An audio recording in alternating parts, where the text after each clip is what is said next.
अस्सलाम वालेकुम dear students. तो आज का हमारा बायोलॉजी का टॉपिक है डाइजेशन और डाइजेस्टिव सिस्टम के बारे में, जो चैप्टर नंबर 8 में मौजूद है। 9th क्लास के चैप्टर नंबर 8 के पीके कोर्स के अंदर हम आज का टॉपिक डाइजेशन और डाइजेस्टिव सिस्टम के बारे में पढ़ेंगे। तो सबसे पहले हम डाइजेशन को जान लेते हैं कि डाइजेशन किसे कहते हैं।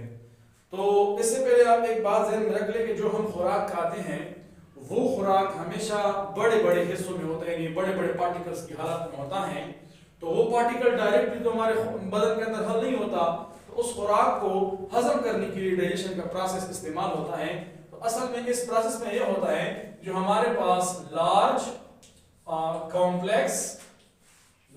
कॉम्प्लेक्स या नॉन डिफ्यूजिबल जो फूड होते हैं, उन खुराक को, यानी बड़े पेचीदा और नान हल पजीर खुराक को हम क्या करते हैं कि स्मॉल छोटे छोटे हिस्सों के अंदर और सिंपल सादा टुकड़ों के अंदर और डिफ्यूजिबल पार्ट्स के अंदर जब कन्वर्ट किया जाता है तो इस अमल को हम कहते हैं डाइजेशन। डाइजेशन का मतलब ये है कि खुराक के बड़े हिस्सों को, सिंपल तारीफ इसकी ये बनेगी कि खुराक के बड़े और पेचीदा हिस्सों को छोटे और सादा हिस्सों के अंदर तकसीम किया जाए और फिर वो खुराक जो होता है वो हमारे जिस्म के अंदर, खून के अंदर शामिल होकर तवानाई का सबब बनता है।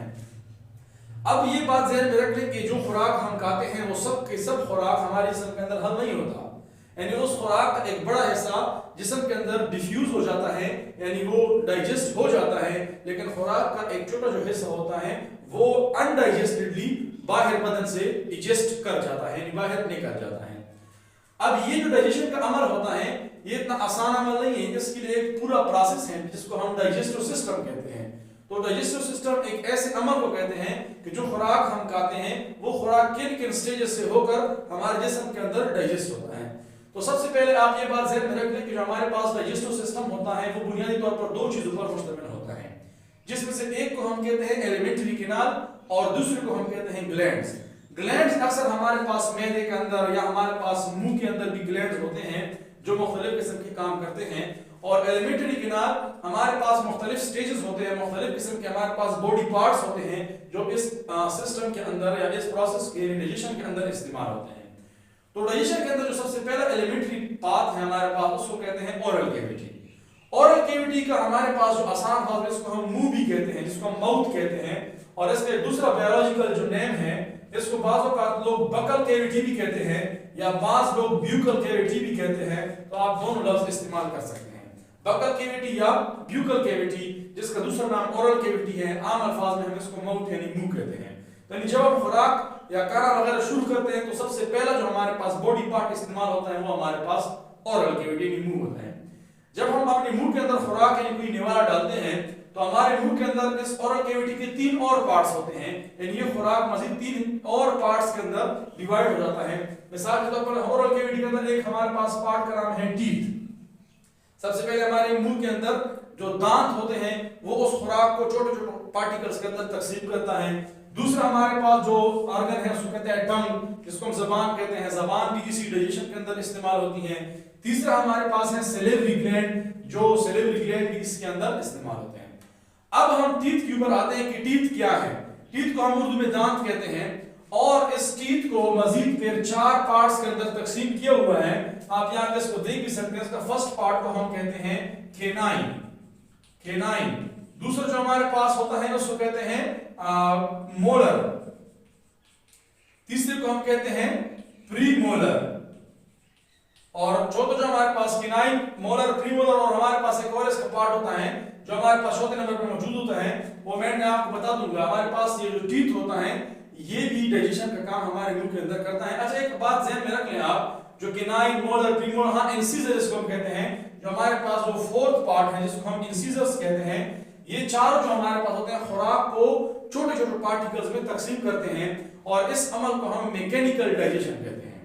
यानी खुराक जो छोटे छोटे हिस्सों के अंदर टीथ, मुख्तलिफ पार्ट्स जो टीथ के होते हैं, इसको छोटे छोटे हिस्सों में तकसीम करते हैं, तो इस अमल को हम क्या कहते हैं, मैकेनिकल डाइजेशन। उसके बाद जब ये दांत खुराक को छोटे छोटे हिस्सों में तकसीम कर रहे होते हैं एट द सेम स्पॉट, यानी इसी वक्त में हमारे पास टंग भी अपना काम करता है, यानी खुराक को पलटाने का काम करता है, खुराक को ऊपर नीचे करने का काम करता है, ताकि वो आसानी के साथ हर एक हिस्सा इसका तकसीम हो सके। इसी तरीके जिस तरह टीथ के हमारे पास 4 पार्ट्स थे, टंग को भी हमने 4 पार्ट्स के अंदर तकसीम किया हुआ है, जिसको हम टेस्ट बर्ड्स भी कहते हैं। और उसके 4 टेस्ट बर्ड्स कौन कौन से हैं? हमारे पास एक है सोर, यानी खट्टा, जो हमारे पास खट्टा जायका होता है, इसको पहचान सकता है। दूसरा हमारे पास होता है स्वीट, जो जिसको हम मीठा कहते हैं। तीसरा हमारे पास होता है साल्टी, जिसको हम नमकीन कहते हैं। और चौथा हमारे पास होता है बिटर, जिसको हम कड़वा भी कहते हैं। ये 4 टेस्ट वर्ड्स हमारे पास ज़बान के अंदर मौजूद होते हैं। इसी के साथ हमारे पास मुंह के अंदर हमारे पास सिलेबरी ग्लैंड्स होते हैं। जिस तरह मैंने आपको यहाँ बता दिया कि सिलेबरी ग्लैंड्स हमारे पास डाइजेस्टिव सिस्टम के अंदर काम करते हैं।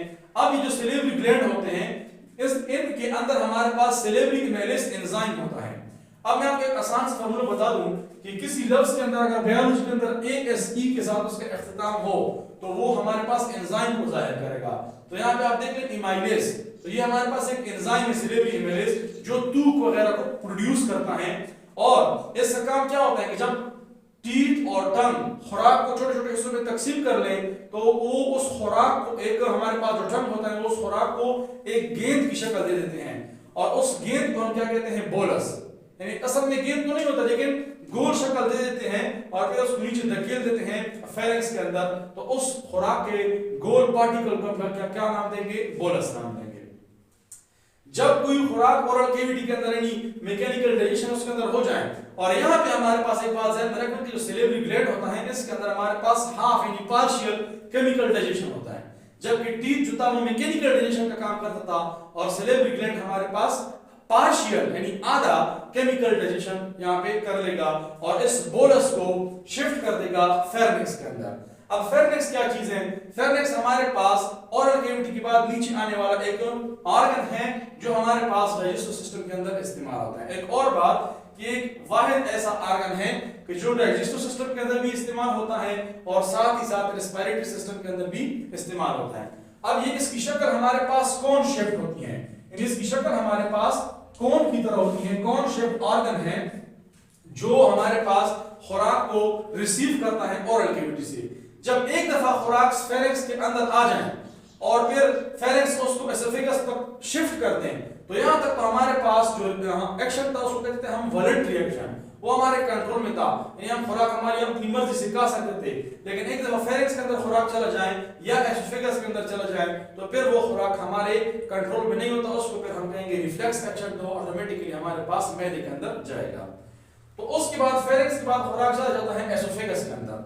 एसोफेगस का दूसरा नाम हमारे पास होता है फूड पाइप, जिसको आप आसान अल्फाज में कह सकते हैं फूड पाइप, खुराक की नाली। अब खुराक की नाली ये हमारे पास गोश्त से बना हुआ एक ऑर्गन है। ये हमारे पास गोश्त से बना हुआ एक ऑर्गन है जिसकी लंबाई हमारे पास 10 इंचेस होती है। यहाँ पे हमारे पास एक अमल होता है जिसको हम कहते हैं पेरिस्टालसिस। अब ये पेरिस्टालसिस क्या अमल है?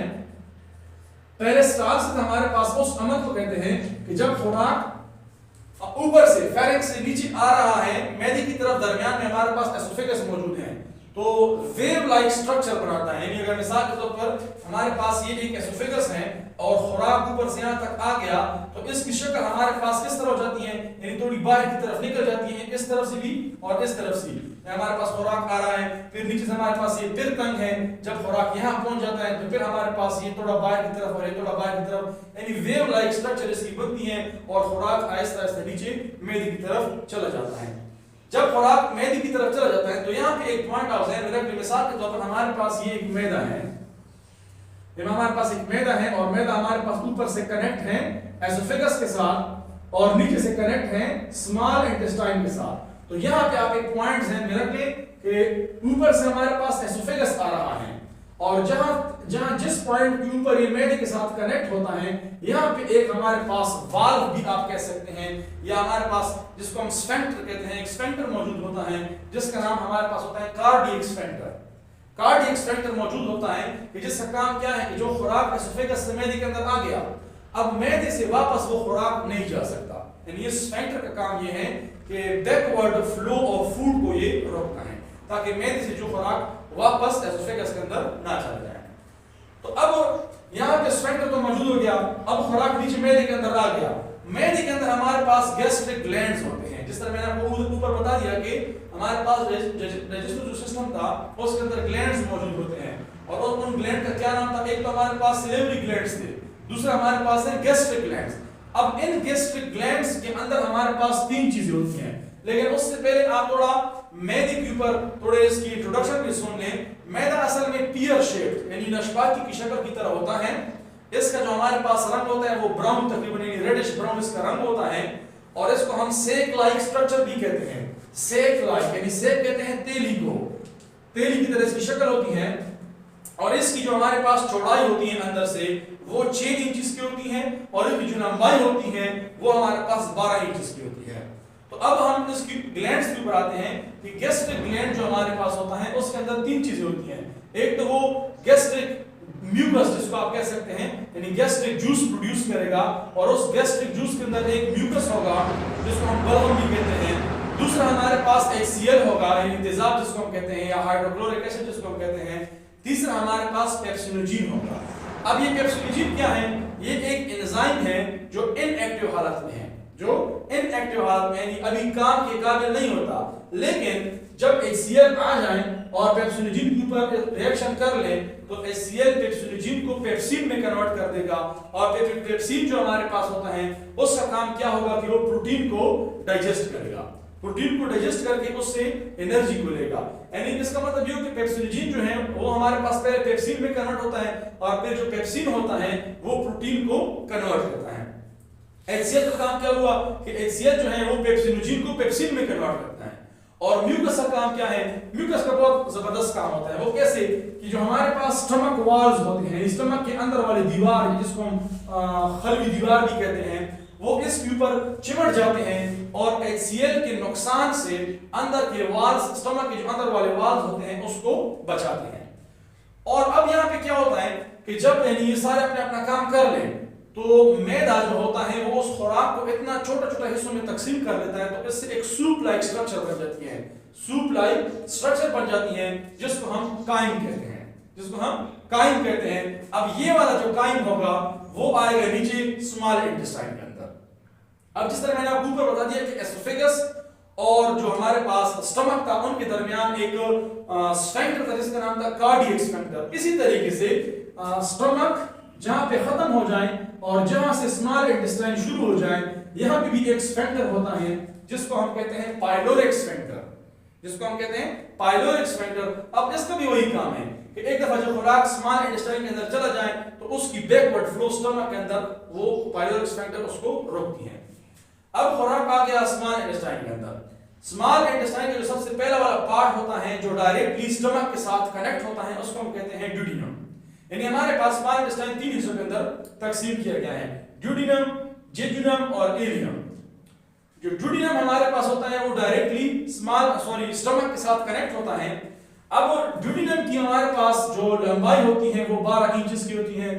इसी तरीके से जेजुनम की हमारे पास जो लंबाई होती है वो 2.4 मीटर्स की होती है, 2.4 मीटर्स की होती है। और इलियम की हमारे पास जो लंबाई होती है वो 2.6 मीटर्स की होती है। तो जो हमारे पास फर्स्ट पार्ट है ड्यूडिनम, ये हमारे पास क्या करता है कि इसके अंदर हमारे पास दो किस्म के ग्लैंड्स मौजूद होते हैं मजीद। और जिस तरह मैंने आपको शुरू में बताया कि ग्लैंड्स का भी काम होता है। अब एक ग्लैंड क्या होगा लेवर, और दूसरा क्या होगा पेंक्रियास। इसके ऊपर हम तफसील में वीडियो बना चुके हैं, आप उसको मुलाहिजा कर सकते हैं यूट्यूब के ऊपर। लेकिन यहाँ पे हम चूंकि मुख्तसर सी बात करना चाहते हैं तो ड्यूडिनम के अंदर जो हमारे पास दो ग्लैंड्स होते हैं, लेवर क्या प्रोड्यूस करेगा? बाइल। और ऊपर आपने पढ़ लिया कि हमारे पास मैदा क्या प्रोड्यूस कर चुका था? काइम। लेवर यहाँ पे बाइल प्रोड्यूस कर लेगा, और पेंक्रियास हमारे पास पेंक्रियाटिक जूस प्रोड्यूस कर लेगा। यानी हमारे पास तीन किस्म की चीजें हो गई। उसके बाद हमारे पास ये जो हमारे पास बाइल होता है, काइम होता है और पेंक्रियाटिक जूस होता है, वो जेजुनम के अंदर और फिर इलियम के अंदर आ जाता है। और उसके बाद हमारे पास ये आ जाते हैं लार्ज इंटेस्टाइन के अंदर। अब जो हमारे पास लार्ज इंटेस्टाइन होता है वो 1.5 मीटर्स लॉन्ग एक ट्यूब होता है, और इसको हमने तीन हिस्सों के अंदर तकसीम किए हुए हैं। लार्ज इंटेस्टाइन के अंदर हमारे पास एक पार्ट का नाम है सीकम, दूसरे का हमारे पास नाम है कोलोन, और तीसरे का हमारे पास नाम है रेक्टम। अब यहाँ पे क्या होता है कि जो हमारे पास अनडाइजेस्टेड फूड होता है वो आ जाता है लार्ज इंटेस्टाइन के अंदर, सीकम के अंदर। सीकम के अंदर जो हमारे पास साल्ट्स, वाटर रिमेनिंग या नाइट्रोजनस वेस्ट जितने होते हैं वो आ जाते हैं। अगर इसमें से कोई जरूरत की चीज होती है, नहीं वाटर अगर जरूरी हो या कोई साल्ट्स जरूरी हो तो वो वापस डाइजेस्ट हो जाती है, लेकिन जो एक्स्ट्रा खुराक होता है वो चला जाता है कोलोन के अंदर। अब जो कोलोन होता है उसको हमने मजीद 4 हिस्सों के अंदर डिवाइड किया हुआ है, जिसमें से एक का नाम है एसेंडिंग कोलोन, दूसरे का नाम है डिसेंडिंग कोलोन, तीसरे का नाम है ट्रांसवर्स कोलोन और चौथे का नाम है सिग्मोइड कोलोन। अब जब कोलोन के बाद यानी जो रीडाइजेशन होनी थी वो हो गई और बिल्कुल हमारे पास वेस्ट बच गया, नाइट्रोजनस वेस्ट या कोई एक्स्ट्रा वाटर या कोई एक्स्ट्रा साल्ट बच गया, वो फिर आखिरकार रेक्टम के जरिए से बदन से हमारे पास एक्सक्रीट हो जाएगा और इस तरीके से हमारे पास डाइजेस्टिव सिस्टम जो होता है वो काम करता है।